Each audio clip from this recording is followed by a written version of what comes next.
Good evening, everyone. Thank you for joining this very important webinar, which will give you more detailed information about Tafawk Children's Center in Jenin. I often think that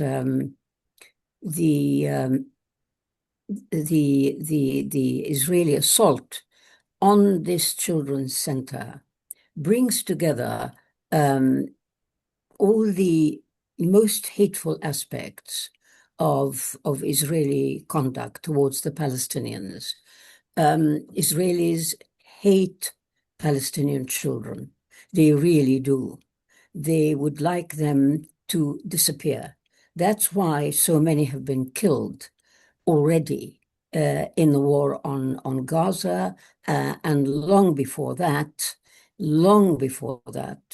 the attacks on children have always been a favorite target for Israel, because the children, of course, represent the future generation of Palestinians who will carry on the struggle against Israel. So Israel hates them and tries to kill them whenever it can.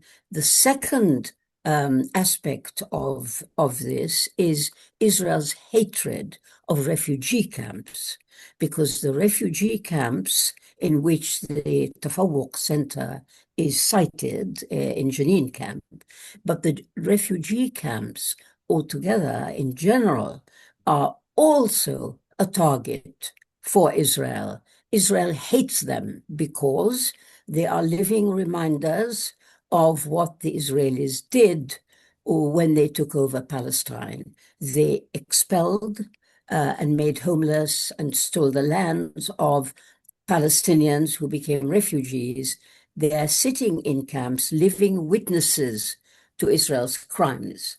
So these have come together in the story of the Tafawk Children's Center. This is just a few words about it. It's sited inside Jenin refugee camp. It was established in 2010, and it catered for children from the ages of 3 to 16 and provided these children with recreation, education, food, a respite away from their very difficult lives.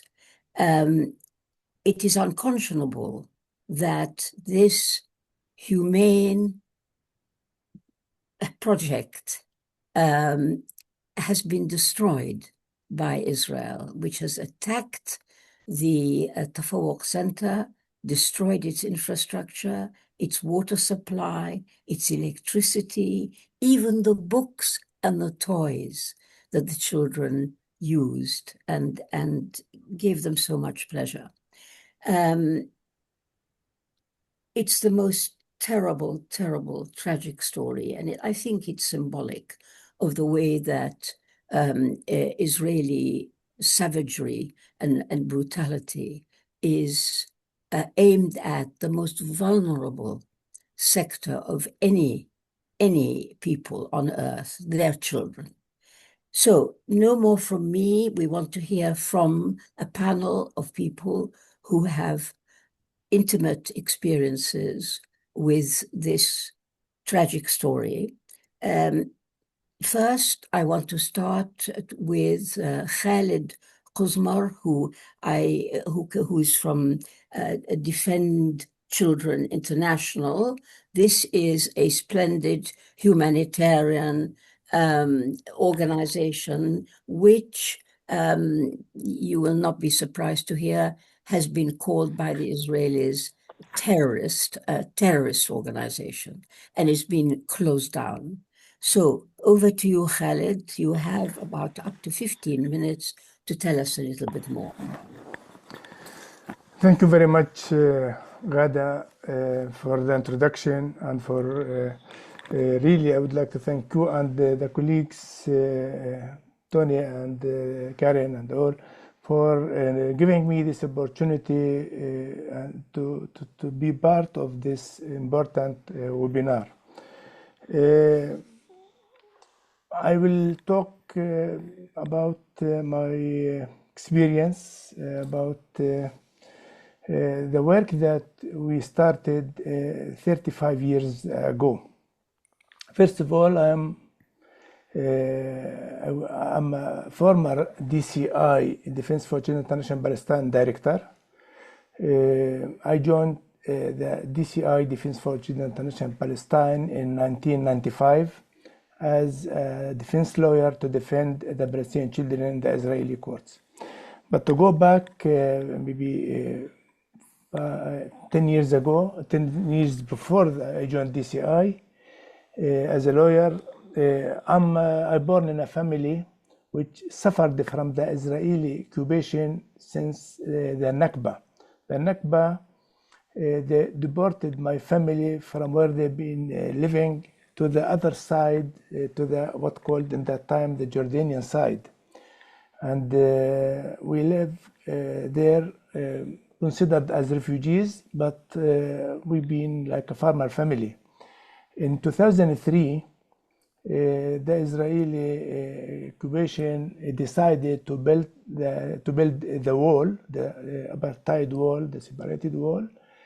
So they confiscate in 1948 about 50% of the land, and in 2003 they confiscate most of the rest of the land when they built the wall. So they left only the houses, and they took all the land. Also, I born in a family being arrested in the Israeli prisons.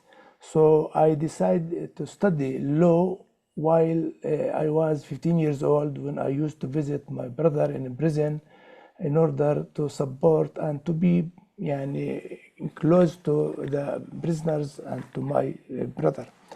That's the story behind being a lawyer. And I'm proud to say that when I finished my study, I came back direct, jumped in when the first Intifada started in the 1980s, late 80s, and I become a defense lawyer, work as a defense lawyer in the Israeli military court system. And in 1995, I become only the focus children in Israeli military detention. So being a lawyer in the Israeli military court system is a hard job that can imagine. For me, it was heartbreaking, because you see in your own eyes the injustice, how is criminals are committing war crimes against humanity inside this system, while the system is work according to the Israeli what called military orders or military law. And the military law, for those who are studying international law, it's considered as a war crime and a crime against humanity, since there is no justice, no law, only military law. Military law criminalizes every Palestinian act, while the Fourth Geneva Convention talked about the military courts, and the military courts must be work according to the law, respect the international law, but international law is not exist in the military court system. No difference between adults or children. Both of them, they've been persecuted, arrested according to the military law, persecuted in the military courts according to the military law, and the military law is designed to punish the Palestinian and also to legitimate the Israeli crimes against the Palestinians. So this system is a unique system, I consider it, after more than 30 years working in this system. This system is from my side, after I studied international law, I can confirm that this law this system is committed war crimes, crimes against humanity against the Palestinians, and never happened, never talked about justice or for the rights, the human rights in these courts.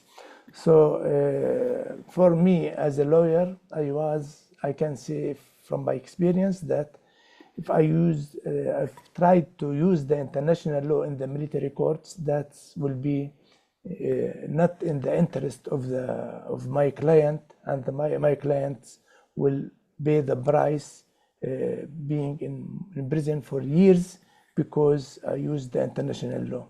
So only applied in these courts the military law, while the military law is designed to punish and to legitimize the Israeli crimes. That's applied for children and adults, women's, and all the Palestinians, because it's targeting the Palestinian. And while we start since the late 1990s talking about the Israeli apartheid system, because there is in the same place, in the same area, there is two different jurisdictions. One, which is the military jurisdiction, which is applied only for the Palestinians, while the Israeli settlers who are illegal in this area, they are subject to the Israeli civil law, which is, I can say, in accordance with the international law. So if even a conflict, internal conflict between a settler and the Palestinians, the settler will be free, while the Palestinian will be prosecuted in military court. Even because the military court usually, according to the Fourth Geneva Convention, only work in order to applied for the civilians who are taking part of the hostilities and must be treated according to the principle of the international law, and only to defend also the soldiers if they've been the Israeli army, if they've been targeted. But what is happening? They expand the authority of the military court system to cover all the life of the Palestinian. Even if I am driving my car from Ramallah to Nablus, if the Israeli police stop me, they can prosecute me in a military court for traffic cases, land confiscation. All they expanded to cover all the life of the Palestinians. And when I say cover the life of the Palestinians, this means that targeting the imprisonment for the Palestinians, the land confiscation, confiscate the assets of the Palestinians, all that according to military court. While I believe that all these are crimes, international crimes, but according to the Israeli military law, law. Another issue about the military court system, which as I started applied for all the Palestinians, this system is, I forgot the idea that I was talking about. Anyway, I will be back. So no rights for those who are in the military court. I can say that Israel is the only state in the world that is using this system systematically for all those who are in the occupied territories, and this system is built to convict. So I had different discussion with lawyers, international lawyers everywhere. The conviction usually, the percentage of those who are convicted in any legal system, usually around 30% to 40% those who are convicted in these systems, while in the military court system in Israel, more than 99% the conviction. So this means that no innocent in the Israeli military court system. If you ask me, I used to work yearly with around 300 cases. In the best scenario, I used to have one case got innocent, not because the system helped me to do that, no, open for me to do that. It's only because wrong procedures, like sometimes the soldiers, like they deal with the human being, with the Palestinian as not a human being. So sometimes they lies that they gave testimonies against the children while the children in the same place, in the same time they've been in a school. And I managed to prove that they've been in school in that time, and it took more than 2 years to finish the case to prove that the case, the client is innocent. So the system is a very, I used heartbreaking, it's like really, it's a disaster when it comes to the human rights. It is, I can say that it is the graveyard for the justice and for the humanity. I used to work not only in this issue, but also while I was managing the work of the Defense for Children International in Palestine. Also, we used to work with the Palestinian children under the Palestinian Authority to support them to build the human rights system in Palestine by starting with children, training them about the international law, and to advocate for their rights, to document the violation against their rights. While we are doing this kind of work, we start to present the Israeli narrative, the Israeli aggression against the Palestinian in the international level as a criminal state. And we're providing the evidence for that by taking detailed testimonies from the victims, and especially from the children. So by the time Israel become well known as a state committing war crimes and crimes against humanity against Palestinians, in particular children, and as much as we've been presenting strong evidence against Israel, we started to receive attacks from the Israeli right-wing groups around the world. In the UK, we used to receive attacks from what called UK Lawyers for Israel for tens of years, and finally in 2021, we filed a complaint against UK Lawyers for Israel because they are targeting our partners around the world and sharing with them not testimonies, but at least lies that the DCI is a terrorist organization and want them not to work with us. So we file a complaint because they are using such lies against us. But in that time, unfortunately, the law in UK changed that as a foreigner complainer, I have to put a guarantee amount of £500,000 in the court account in case I lost the case. So for us, we have no money to put such amount in the court. Then we reached like a settlement with UK Lawyers for Israel to post in their Facebook and their website that they used to attack DCI for allegation of relation with terrorist organization or affiliation to the terrorist organization, and they declare in that there is nothing against the DCI, the DCI work, the DCI staff, the DCI structure.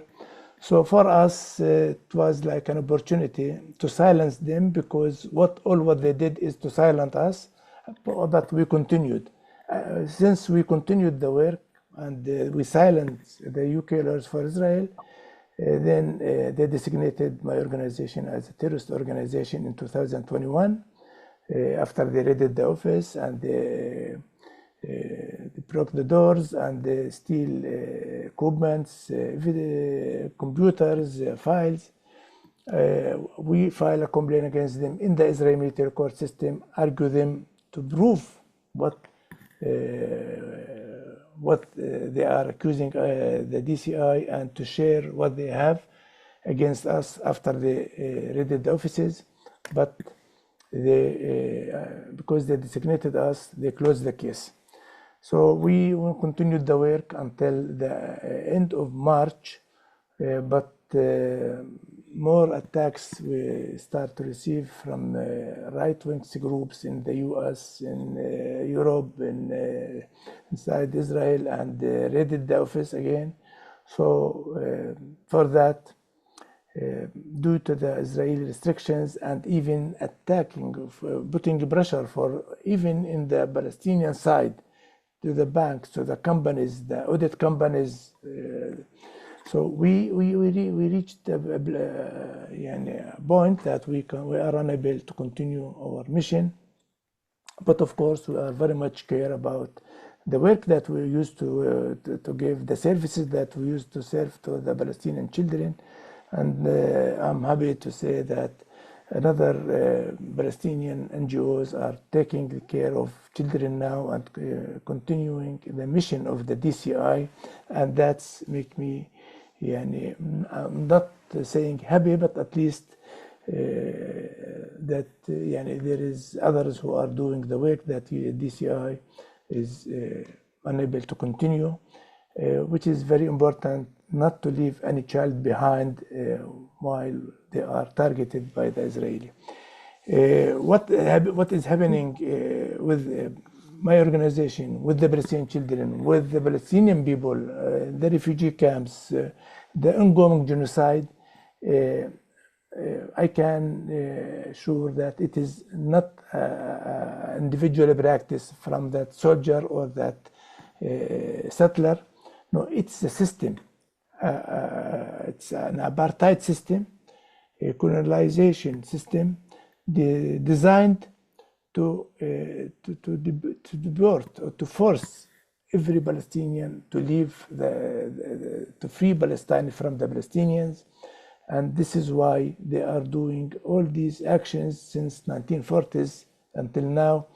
But within even the genocide in Gaza, and I call it the silent genocide in the West Bank, people are staying and standing in their land.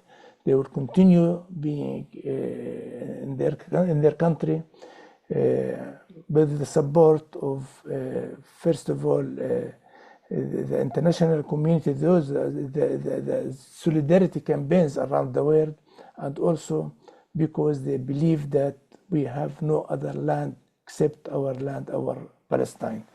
Thank you. I will stop here and Yes. ready to answer any question. Thank you very much for listening. Yes, no, thank you very much for putting us in the picture and for that upbeat those final sentences that we support you completely, of course.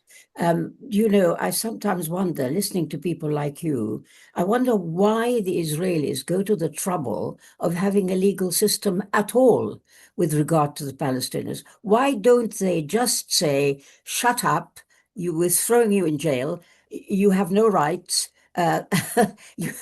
yes, really, with all this palaver and courts and all the rest of it. Anyway, let's thank you so much again, and let's move on to our next speaker, who is Samer Jaber, who is a former child prisoner, and perhaps Samer can talk to us about how that was for him.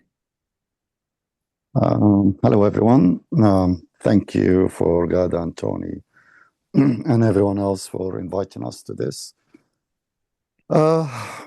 Yes, I was and I'm still a child prisoner, as they call it, because once you're there in their system, you can't leave that system. So the level of trauma is quite hard still till now.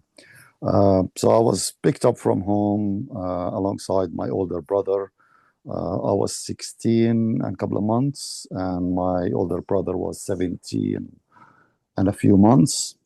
They raided the house at 2 o'clock in the morning, then got arrested and sent to, as Khaled described, A courtroom, God knows what they were talking. I had no knowledge of the Hebrew language whatsoever. They pretended that there was a lawyer there, and I was sentenced to 2 years in prison, during which I spent most of it inside the desert, in the Nakab, in so many different places that I visited, the concentration camps in Majiddo, in Al Far'a, Nakab. There was one in Anata, which was inside the military camp that even the Israeli soldiers don't admit that exists, where they hide all their missiles. So we were blindfolded going in and going out. We were not allowed to leave and go anywhere whatsoever. We were put in the tankers bunker, where they used to park their tanks. So we were open to the elements. And this is throughout December, January, so the coldest part of the winter. The level of torture, of course, I think a lot of Palestinians are not speaking about it. Few of us are coming out and speaking about it, because it is beyond imagination. As a child, I was subject to anything you can imagine, from being locked in a cold cell for hours and days, being locked inside the toilet, and the only source of water for me for a few days was drinking from the toilet when you flush the toilet, to so many different kind of things. But I want to talk about the education and children, and this is something that is close to my heart. I don't know if many people here remember the first Intifada. One of the first things that the Israeli military occupation did was close down all schools and all educational establishments in the West Bank and Jerusalem.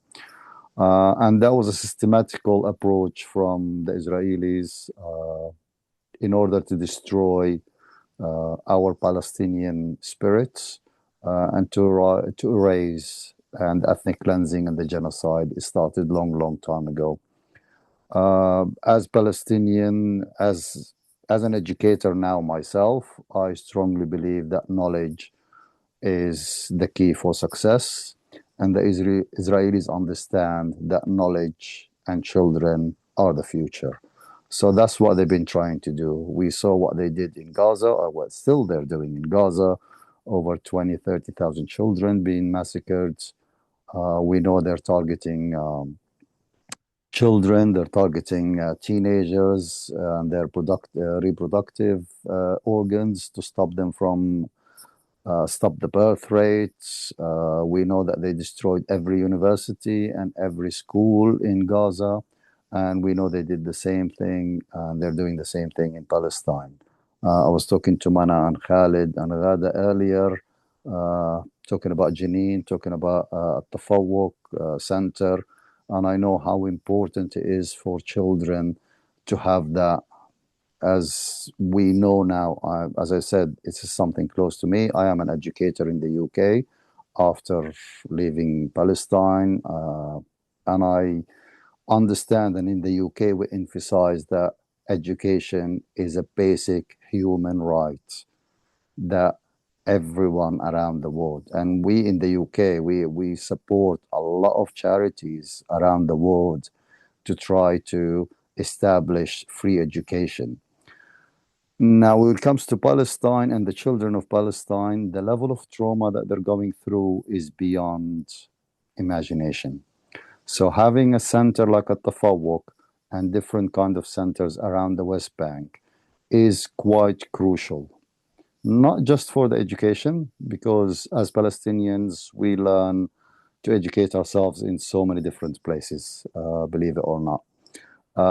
But it's to deal with the level of trauma. Seeing your family being kicked out of the house, seeing your parents being subject to the level of torture, humiliation in the streets on a daily basis, Waking up to the bombing, to the shooting, seeing your best friends being shot. I've lost two of my best friends within a space of 2 hours where they were assassinated by the IOF in 1989.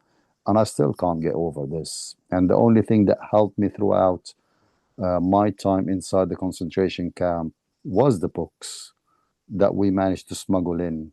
Reading from Ghassan Kanafani to, Russian literature to so many different things. And that was the only thing that helped us to deal with the level of torture that we've been subjected to. So, as an educator, as a Palestinian, as someone who was born and grown in Palestine, and hopefully I will go back and see it one day, maybe this year, and go and visit Muna and the Tafawk Center and support them as much as I can. I emphasize on helping these places, these centers for the children, because they are our future. And the Israeli and the ethnic cleansing that is taking place in the West Bank, the online teaching that has been going on for the last few months now, since they started the bombing of Iran. These are generation after generation been losing their future. And Israel understand it really, really well, that an educated people will always stand up and rise, and they will always ask for their freedom. And Palestinians, we will always value education over everything. And supporting these children is quite crucial for us. So I call on everyone to support this center, to support every center. I know on a personal level, my youngest brother is a special learning needs person, and I know without a center in Ramallah, he would have not survived to this day. I know they took him from school. I know they supported him throughout his life. He's turning 50 this year. He managed to have a career. He learned to become a carpenter, and he's producing a lot of work inside that center. It's called Al-Nahda, just in case, Al-Nahda Nisaiya. Some people might know it in the West Bank. And I cannot thank them enough for taking that, my youngest brother and supporting him, for taking my cousin and supporting him, for taking a lot of children. And I follow them online. I see the activities that they do for the children in Palestine.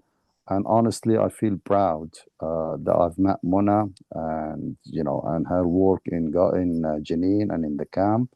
I know we were talking about the whole of the Jenin camp being ethnic cleansed, and no one is allowed to go there, to go back to their homes. God knows what they're doing. The 30,000 people living in the nearby villages, if they can. If they can't, God help them.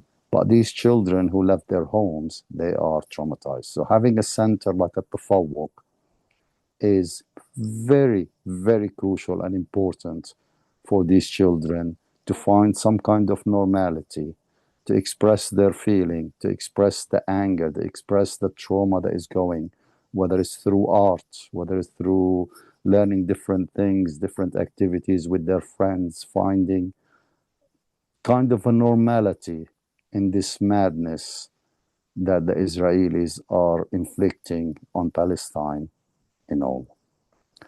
I hope that I've sent my message. I gave my message very clear. And thank you, Gada and Tony, again for this. Thank you very much, Samer. Your words are so moving. I think everybody who is listening to you will feel the same. Thank you for describing your own experiences and bringing home to us what it actually means to be on the receiving end of Israeli brutality. Thank you. Our next speaker is Karen White, who was an English language teacher, volunteer at the Tafawk Center. And it'd be very, very good to hear from you, Karen, about how that was. Thank you. And again, thank you Tony and Gada, for giving me this opportunity to speak. I'm a music and drama teacher by training, so children are very close to my heart. I first went to the West Bank to volunteer at Dahisha refugee camp in a children's centre there in Bethlehem in 2011.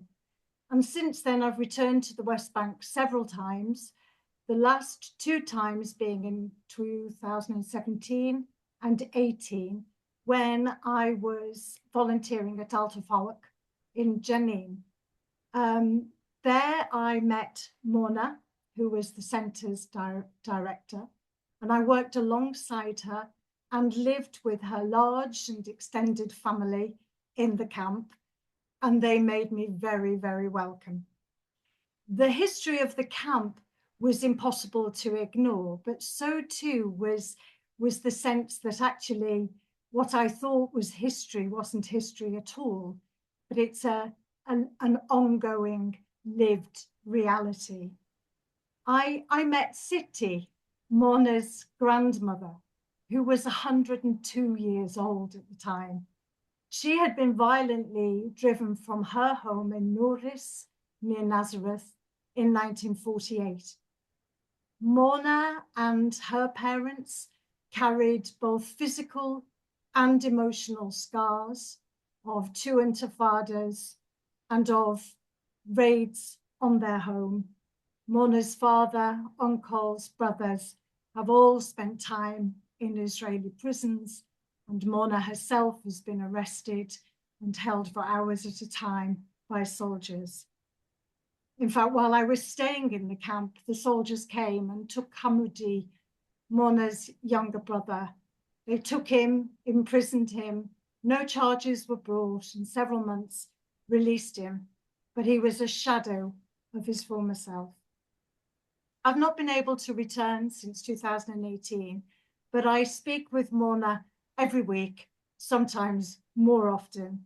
And through those calls, I continue to witness, albeit at a distance, the reality that is devastating as well as just relentless. So I'm going to give you a very brief overview of what life is currently like for the people of Jenin camp. And afterwards, we're going to hear from Mona, who will talk about the first-hand experience of actually living all of this. Okay. So today, a new Tafawk Children's Centre supports around 60 to 70 children, all of whom used to live in the camp. But at the beginning of last year, the original Tafawk, along with most of the camp, was destroyed, and life for the children in the camp became increasingly precarious. On January the 21st, 2025, the Israeli Offensive Forces launched their large-scale military operation Iron Wall in the camp. Drones, warplanes, armoured vehicles were used in a full military assault, and within days, all the residents, and that included Mona, her family, and all of the children, were forced to flee with little more than what they were wearing. Around 30,000 people were displaced, and they've still not been permitted to return. As the people were forced from the camp, many children became separated from their families, and they ended up staying with friends or neighbours until their parents could be located. And many later discovered that brothers and fathers had been taken to prison. Families have since been forced to seek whatever shelter they can find. Many of them are staying in overcrowded rooms at the Arab American University, but they're living in very cramped conditions with very little security. The rent is very expensive and they can be kicked out at any time. Other people have moved in with relatives in nearby villages where overcrowded conditions are causing additional stress. And many of the families are still living out in the open countryside or in damaged and dilapidated buildings without access to any of the basic services like water or electricity. Access to water, food, or medical care is limited for everybody who's been affected. Hardly anyone has a job or a regular income. The children have suffered scorpion stings. They've been attacked by the wild dogs that roam the countryside. And there's also been at least one reported incident of the soldiers deliberately setting their dogs on children. Illnesses such as scabies spread rapidly, often brought back by released prisoners because it's rampant in the prisons. When they were living in the refugee camp, the children attended one of two schools that was run by the United Nations. There was one for girls and one for boys. But since the displacement from the camp, there's been effectively no access to any sort of education at all. The Education Ministry first advised families to encourage their children to continue lessons through Zoom. But that's impossible when you don't have a phone, when you don't have electricity, and when you don't have any internet connection. And many families are living far outside of the city, so it makes attendance almost impossible. The city schools themselves are only operating for about 2 or 3 days a week.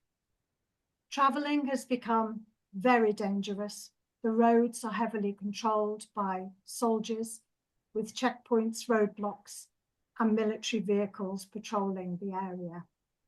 And the roads and surrounding countryside near Jenin are increasingly occupied by illegal settlers, whose presence and actions new to Jenin have created widespread fear and intimidation amongst local people. The children have been forced to witness deeply traumatic events. They have been kept on the pavement while military vehicles have crushed civilian cars. They have stood and watched people bleed to death as ambulances are prevented from reaching them.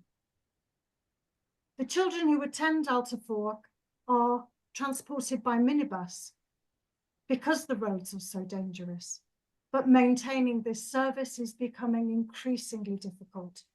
The price of fuel, particularly with the war now on Iran, the price of fuel has gone up, and the journey is both long and dangerous. Walking is not a realistic option or a safe one for the children. So over the last 18 months alone, these children have lost family members, homes, stability, safety, and anything that resembles normal everyday life. They're not just witnesses to violence and displacements, but they're its victims. They endure repeated brutality, no protection, no boundaries, no relief. It's difficult to comprehend the scale of the cruelty, the relentless stripping away of dignity and hope for the future. When I volunteered in the camp all those years ago, the trauma from the children even then was impossible to ignore.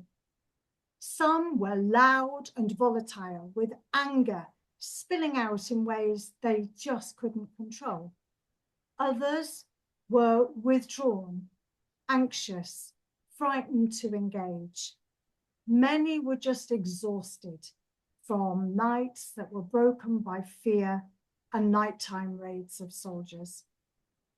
Their behavior spoke volumes: sudden rage, deep withdrawal, hypersensitivity.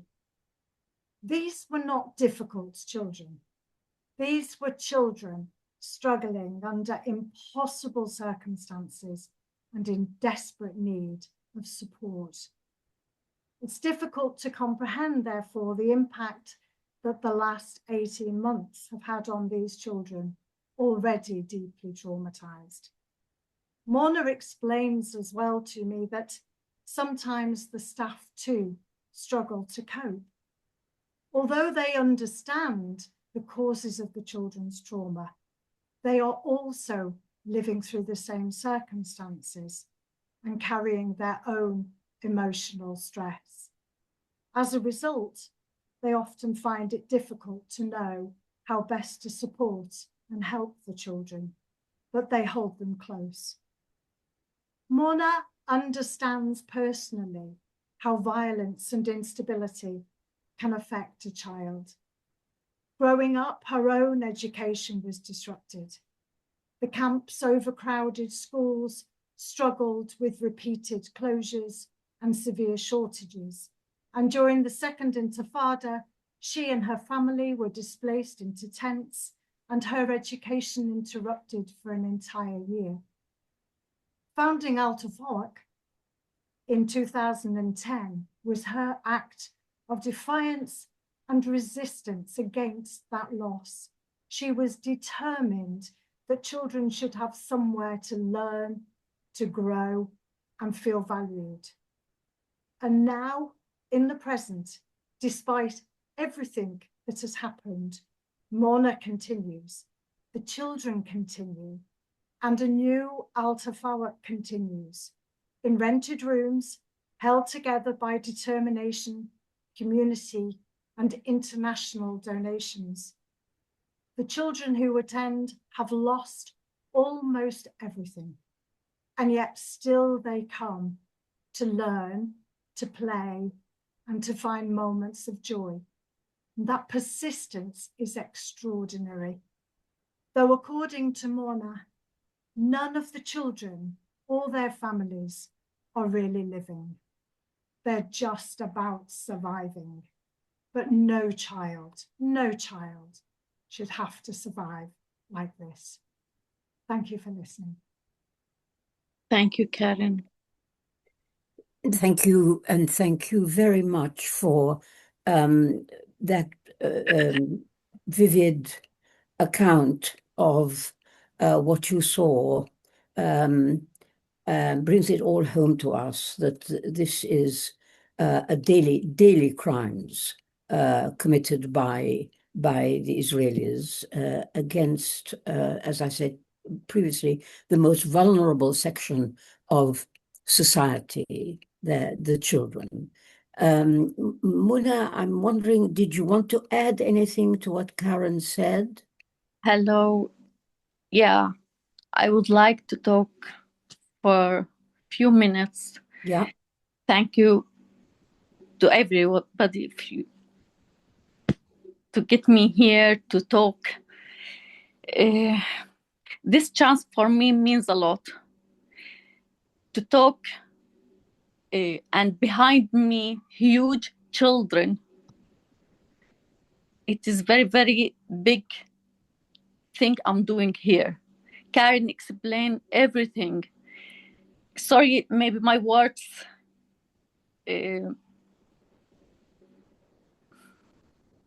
not clear,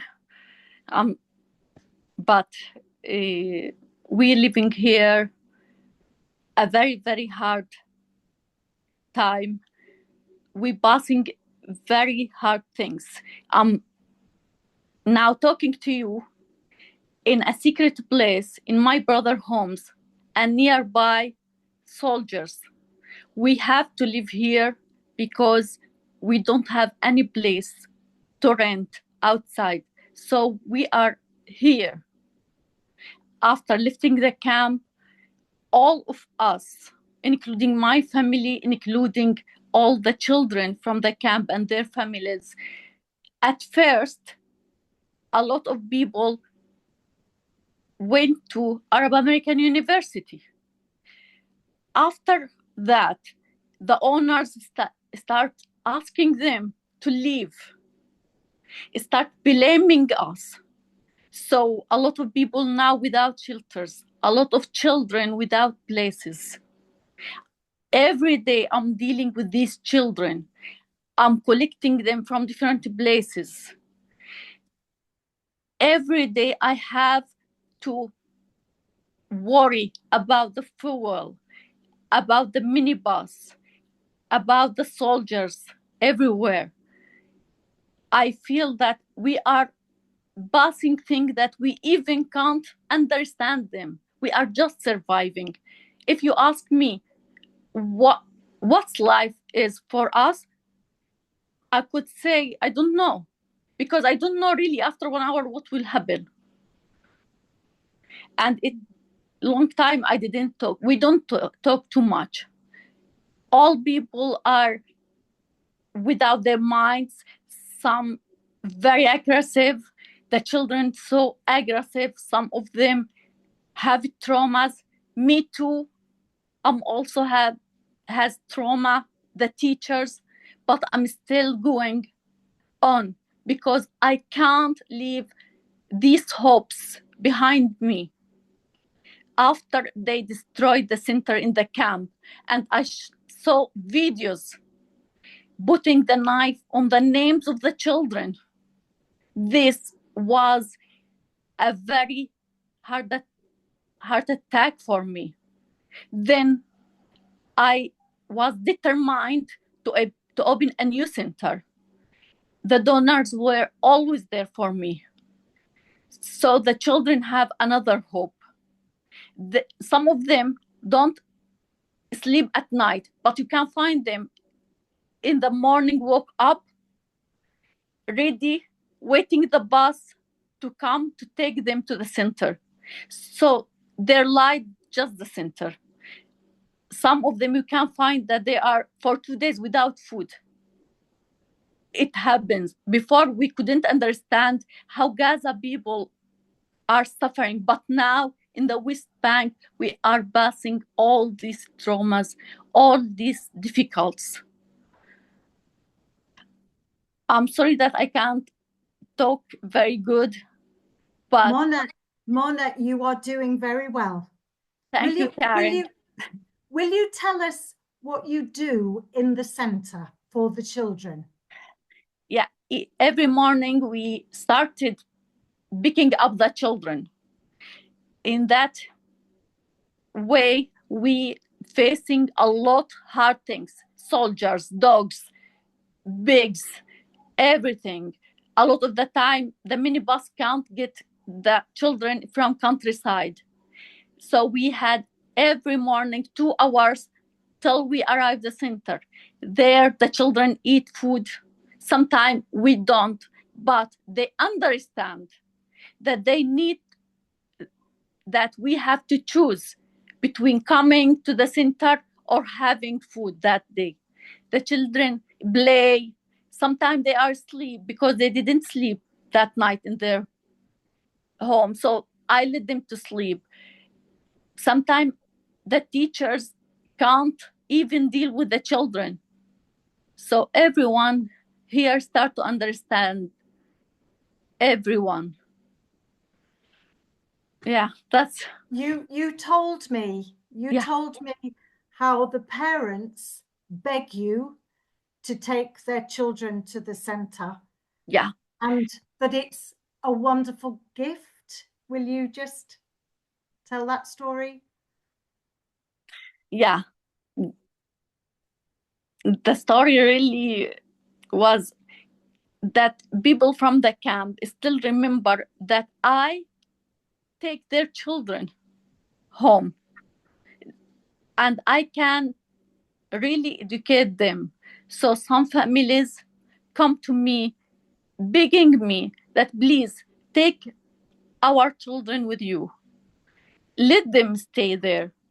I have too many people begging me every day to keep their children with me. But for me alone, it's very hard. But I'm still doing my best. I'm saving what I can, about 70 and more children. Yeah, thank you. And you, before you finish, will you say how you feel about the future?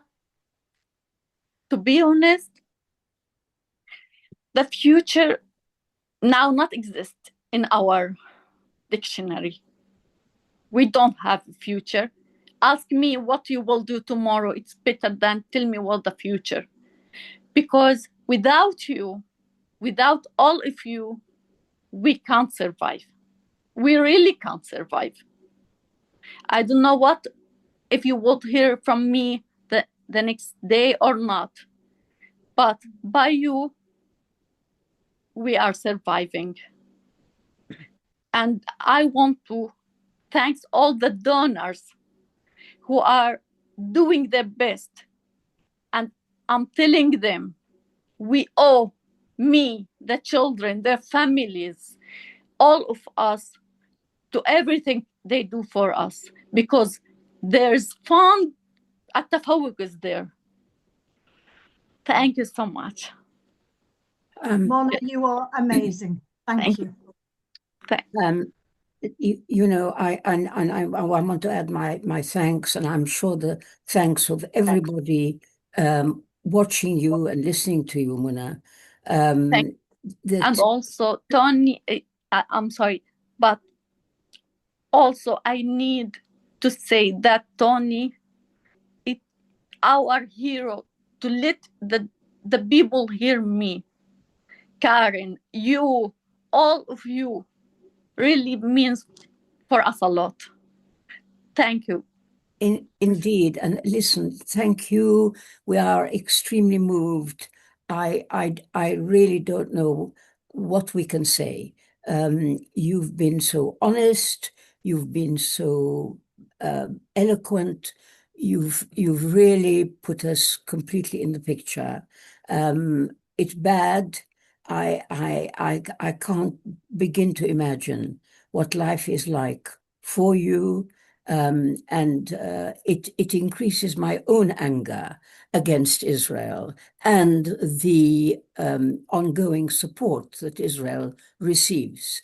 You know, listening to you brought to mind the fact that Israel participated in the Eurovision Song Contest as if Israel was normal, as if everything's just fine.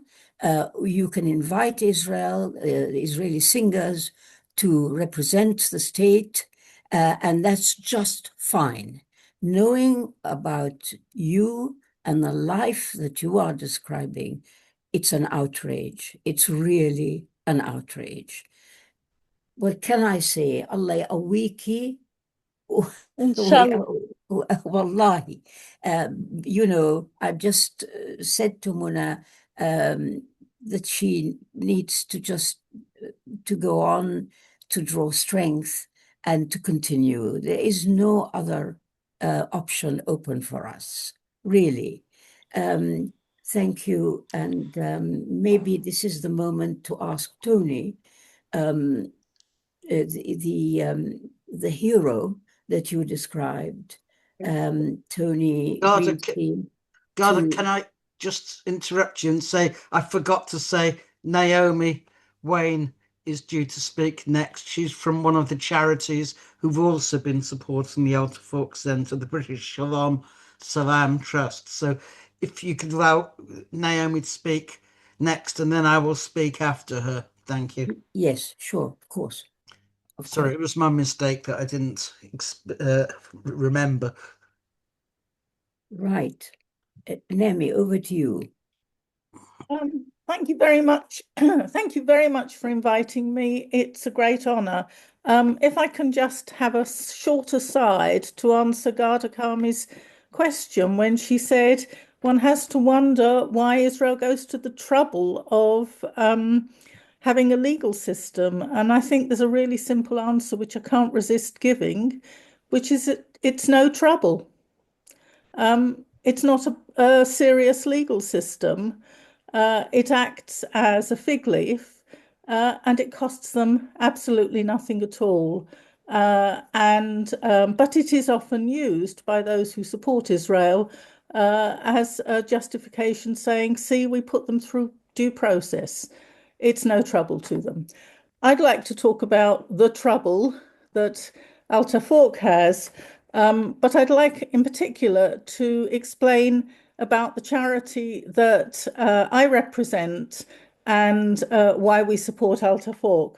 We are a small Jewish charity which was set up in 2004, and since then we have supported around 200 smallish organisations across the whole of the territory between the river and the sea, which, by the way, is a term that we find extremely useful. We're a bunch of Jews who don't think it's the least bit anti-Semitic. We think it's a very good definition, a very good description of the area which Israel controls. And that is where we give our support. And we think we're probably the only Jewish charity in the world that gives support to groups in that area. We've supported about 200 groups. We've made about 700 grants since we've been around, and we give about 40 grants a year to different groups. And I want to say this because I know Tony would really like us to be able to give much, much more. But we actually have a whole lot of organisations that we have to support. But Al Tafawk, I also want to say, is one of our favourites. We exist to show solidarity with the Palestinians who are standing up against Israeli oppression. And I want to make this point very strongly. We, for organisational, legal reasons, for convenience, for all sorts of reasons, we are, in law, we're a charity. But we are very far from, at least we try not to be do-gooders. What we try to do by making grants to all the groups that we support is to show our solidarity, which is a very important part of our history as Jewish people. And we want to show our solidarity to the Palestinians, to those Jews, not that many, unfortunately, but to those Jews who stand up against the Israeli state, and to other oppressed groups within the area, for example, African asylum seekers, and to take a very small group that probably none of you will have heard of, the Damari Gypsies of Jerusalem are one of the groups we support. But the priority for us is support for Palestinian resistance. We don't advertise our support because what we want to do is to spend all our money on the groups that we want to assist. And so what we rely on is word of mouth. And I want to pay my personal tribute to Tony. As he will know, we differ quite considerably in our political attitudes in many ways, but he has been the most I know he is the most fantastic support to Al Tafawk. He is the reason that we actually know you. It's the reason that we started supporting you, because he wrote to me one day and he said, there's this supplementary school and kindergarten in Jenin refugee camp, and they desperately need help, and you give help. Can you do so? It feels to me, I have to say, as if we've known Al Tafawk forever. But while we were waiting for the meeting to start, I checked, and I was absolutely astonished to find that we only started to get to know you in 2022. And when we did two things. We've given you a grant, I think, every year, I hope every year. And we've also done special appeals every time. There have been a number of occasions and when we've been asked for additional help, because the IDF has just, apart from what they did when they destroyed the entire camp, even before then, I know they would regularly go into the Tafawk premises and simply smash them up. And we've been very happy to make special appeals so that we've been able to give you considerably more on a number of occasions than our grants would otherwise have been possible to do. Every time we give a grant, we ask you to to come back to us, tell us how it went, send us some pictures. And it's actually those pictures that really get to us. And I want again to pay tribute to Mona because one of the things that's very, very visible in those pictures is how well those children are looked after. They may be traumatized, but what they show is happiness. What they show is enjoyment. What they show is that for the time they are in the centre, life is to them worth living. They are adequately dressed, because I know that's one of the things that Tafawk does. It actually gathers up clothing, because otherwise many of the kids would be in threadbare materials, and it makes sure that they are at least have basic, clean, warm clothing. They look reasonably fed, and I say this not to basically to say it's a tribute that for those hours that they are there, for the stories that you can tell us, for the stories that they themselves tell through the images that we get, they obviously have a life that is still worth living. And I think that is an enormous tribute to be paid. So all I want to say is we're very proud to be with you. I feel I've had some conversations with Mona. I haven't met her. I would like to meet her. The last time I was in Jenin would have been, round about 2015-16, and I didn't go into the camp. But at that time, in fact, we didn't know Tafawk. Otherwise, I would have made it a priority to go in. I would like to say to her that she might find it useful, if she doesn't already know them, to check out a group called Fragments Theatre.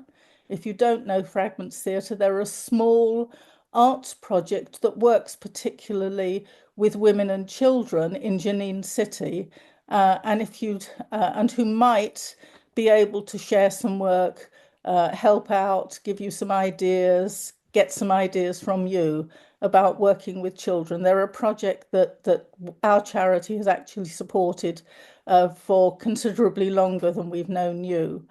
I want to wish you well. I want to say that what has been so appalling in the last couple of years is that every time you think it can't get any worse, it does. Every time you see an appalling story about something that has happened on the West Bank, in East Jerusalem, in Gaza, in Israel itself, every time you think you couldn't make that story up, there's another one that comes along and that defies my understanding, and I'm sure the understanding of everybody here, as to what it is to be human. But I think that what Tafawk does is it shows us what it is to be human. When I go talking to, I do talks to a range of organizations. Recently, I was watching the news and I spotted a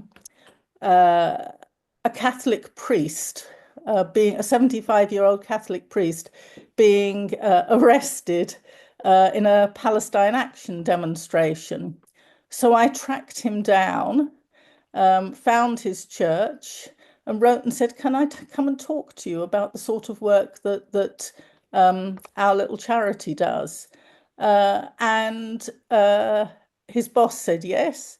And one of the places I talked about, I always talk about Tafawk. Only a few weeks ago, I was asked by a synagogue in North London if I would go and talk to them, a synagogue that gave us a very nice donation at the end of last year. And one of the places I talked to them about was Tafawk. So your name what you do, the kids, they're getting around. We are telling people about them. And I am ever so grateful to Tony for approaching us and saying, can you help? And yes, we will go on helping. And actually, what I want to do is to look forward to the day when you're able to say, don't need you anymore. We can do it ourselves. But it's no shame not to be able to do it yourselves now. In fact, it would be a miracle if you could. And I'm afraid, I think I was 7 when I stopped believing in miracles, and that's a long time ago. So it's wonderful to see you here. Thank you for inviting me. Thank you to everyone who's come. Thank you to Karen, who helped us out once when we needed some help over a grant application, and gave us a wonderful account of the work you were doing and the way that you'd actually spent the money that we gave. It's been a joy to be here, And a joy in a very sad situation. Thank you. and thank you so much, Naomi. Could you tell us the name of your charity, Yes, please? it's called the British Shalom Salam Trust.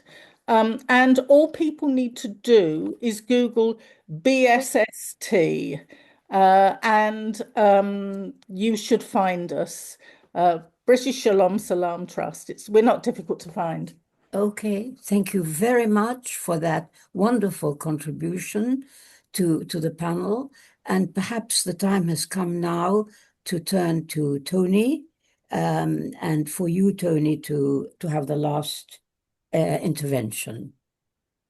Okay, thank you, Garda, and also thank you everyone who has spoken. It has been, I think, a very excellent webinar.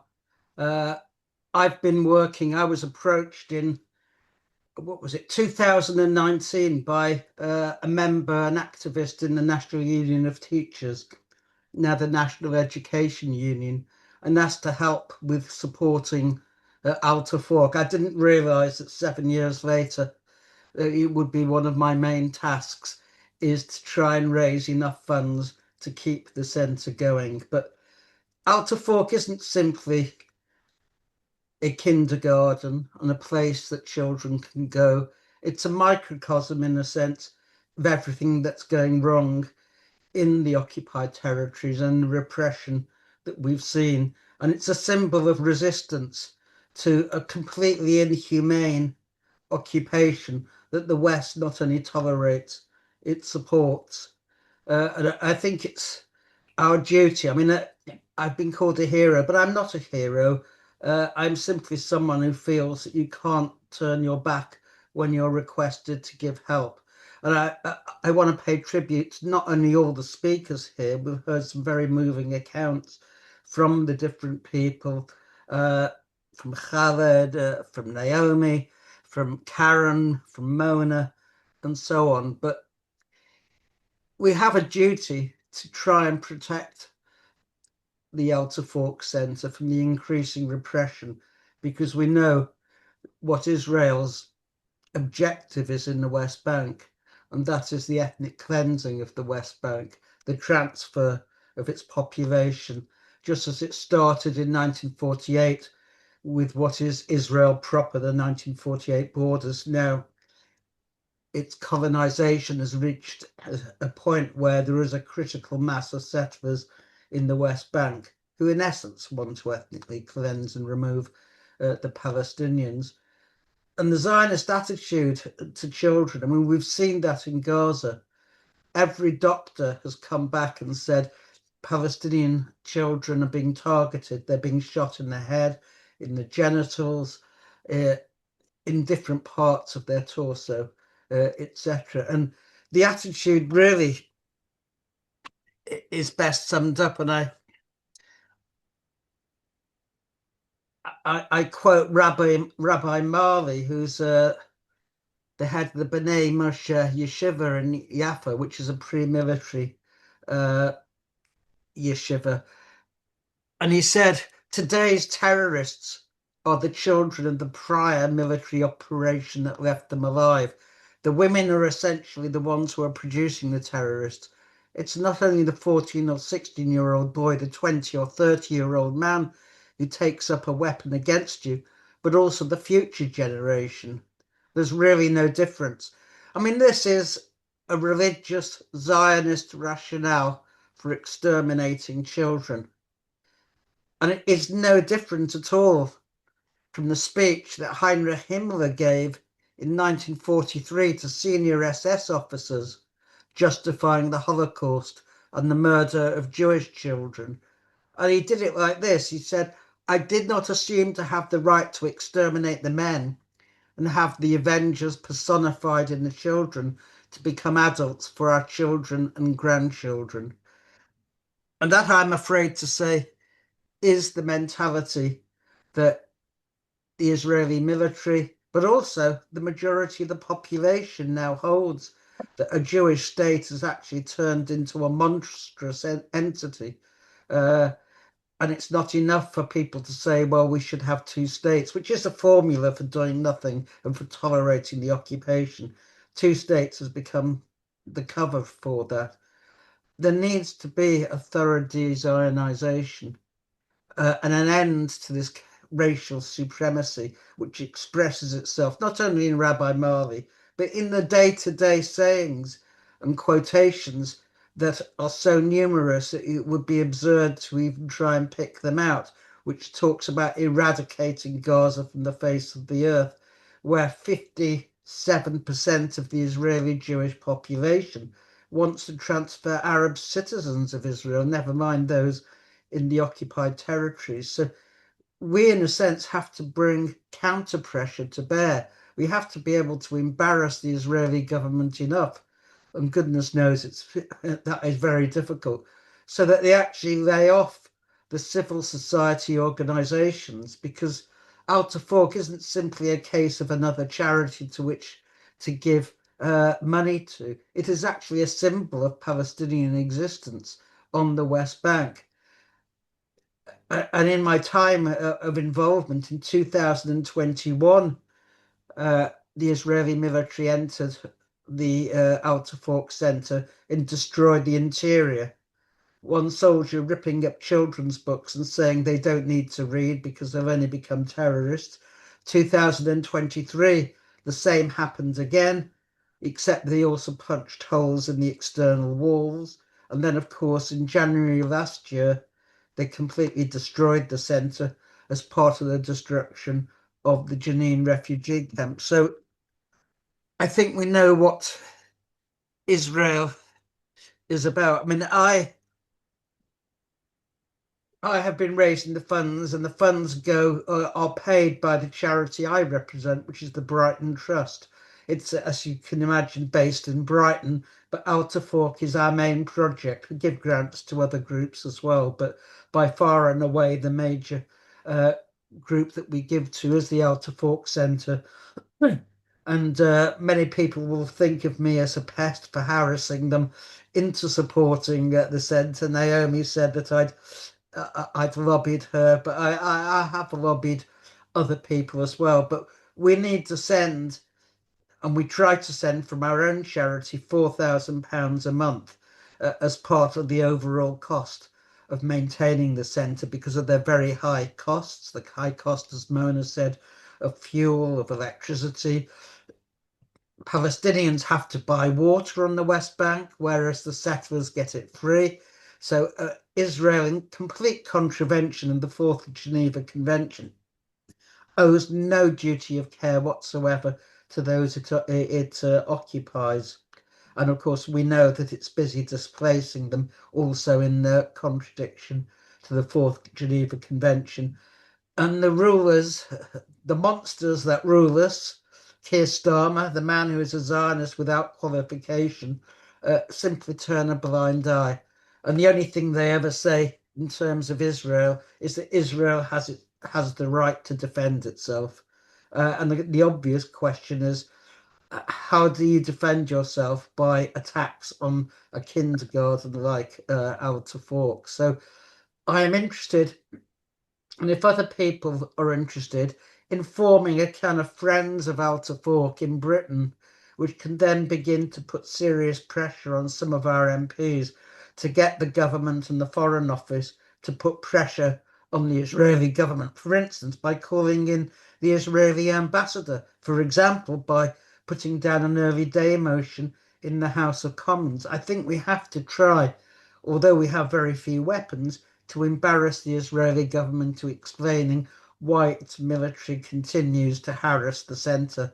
I mean, I only heard that in the last week or so that soldiers had set dogs on a children who were walking home from the centre. I mean, that is the level of depravity that we have come to expect from the Israeli Defence Forces, which has been rightly described by the Green Party in its policy as a terrorist organisation. But there are certain forms of terrorism that the West is complicit with, and which aids and helps and arms.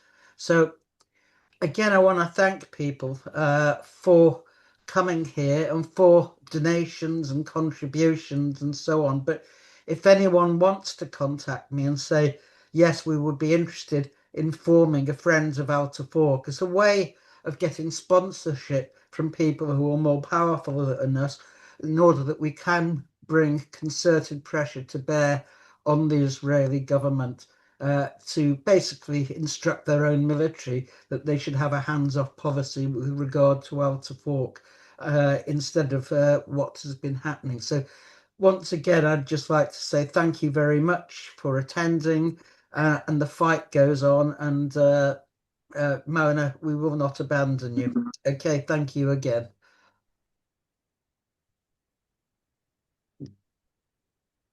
Right. Thank you, Tony, for saying what you said. You really are a hero. I have to tell you, and we just, all these are very good ideas. We have to do what we can to put pressure. That is the only thing we can do. I mean, we're not in the business of picking up rifles and joining a military force. We can only do what is allowed to us in the circumstances in which we find ourselves. And we are not helpless. We can do something. I will look forward to the time when the Tafawk Center becomes a sort of icon for representing all the people, the good people who help children. It can be a symbol for all of that, and I hope to see that happen. So, I mean, can I say that a big thank you to all the panelists and to Naomi and to above all to the people in Palestine who are still enduring this terrible oppression, which nobody should endure for this length of time. We had hoped to have a question and answer session, but I think probably the time has been quite long, and I don't know that you need to know much more, because our speakers have been so eloquent and have put us in the picture. The thing people need to do is to assist in funding the center and keeping it going.